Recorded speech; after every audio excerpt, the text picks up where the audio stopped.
வணக்கம். இன்றைக்கி நம்ம பார்க்க போகிற சமையல் ஒரு சூப்பரான விட்டமின் சத்துக்கள் நிறைந்த சட்னி எப்படி செய்யலாங்கிறத பார்க்கலாம். இட்லி தோசைக்கெலாம் சூப்பராக இருக்கும். கிட்ஸுக்கெலாம் இந்த மாதிரி சட்னி செஞ்சு கொடுங்க. நல்லா ஹெல்த்தியாகவும் இருப்பாங்க. நல்ல நோய் எதிர்ப்பு சக்தியும் அதிகரிக்கும். வாங்க இந்த அருமையான சட்னி எப்படி செய்யலாங்கிறத பார்க்கலாம். இப்போ ஒரு பேன் எடுத்துக்கலாம்.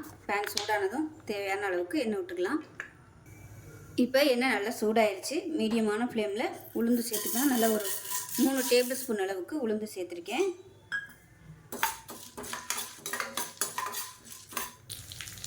இப்போ உளுந்து லேசாக பொரிய ஆரம்பிக்குது. இந்த ஸ்டேஜில் காரத்துக்கு தேவையான அளவு வரமிளகா சேர்த்துக்கலாம். நான் வந்து ஒரு 10 வரமிளகா சேர்த்துருக்கேன். இது காரம் கம்மி தான், அதனால் 10 சேர்த்துருக்கேன். இது கூடவே 2 பச்சை மிளகா உடச்சிட்டு சேர்த்துக்கோங்க. இது கூடவே கொஞ்சமாக கருவேப்பிலை சேர்த்துக்கலாம். இது கூடவே ஒரு 5-6 பல் பூண்டு சேர்த்துக்கலாம். ஒரு சின்ன துண்டாக ஒரு 4-5 துண்டு பெருங்காயம் சேர்த்துக்கலாம். இப்போ இதில் மீடியம் சைஸாக ஒரு பெரிய வெங்காயம் நீளமாக கட் பண்ணி வச்சுருக்கேன், அதை சேர்த்துக்கலாம். இது கூடவே சின்ன துண்டு புளியும் சேர்த்துக்கலாம். இந்த அளவுக்கு புளி சேர்த்துக்கோங்க. இப்போ இது எல்லாத்தையும் நல்லா வதக்கி விட்டுக்கலாம். இப்போ இந்த சட்னிக்கு தேவையான உப்பு சேர்த்துக்கலாம். இப்போ வெங்காயம் லேசாக வதங்க ஆரம்பிக்கும் போது நல்லா 1 கப் அளவுக்கு கேரட் சேர்த்துக்கலாம். இந்த அளவுக்கு கட் பண்ணிவிட்டு சேர்த்துக்கோங்க. இப்போ மீடியமான ஃப்ளேமில் கேரட் வேகிற அளவுக்கு நல்லா வதக்கி எடுத்துக்கணும்.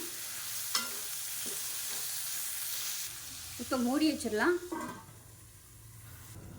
இப்போ எப்படி இருக்குன்னு பார்க்கலாம். இப்போ கேரட் ஓரளவுக்கு நல்லா வெந்திருக்கும். 3/4 பதம் வெந்துச்சுன்னா போதும், ரொம்ப வேகணும்னு அவசியம் இல்லை. இப்போ இறக்க போயில 1 கைப்பிடி அளவுக்கு கொத்தமல்லி இலை சேர்த்துட்டு அது கூடவே ஒரு 3 சில்லு தேங்காவும் சேர்த்துக்கலாம். சேர்த்துட்டு கேஸ் அமர்த்திடலாம். அந்த சூட்டிலே 2 பரட்டி விட்டுக்கலாம்.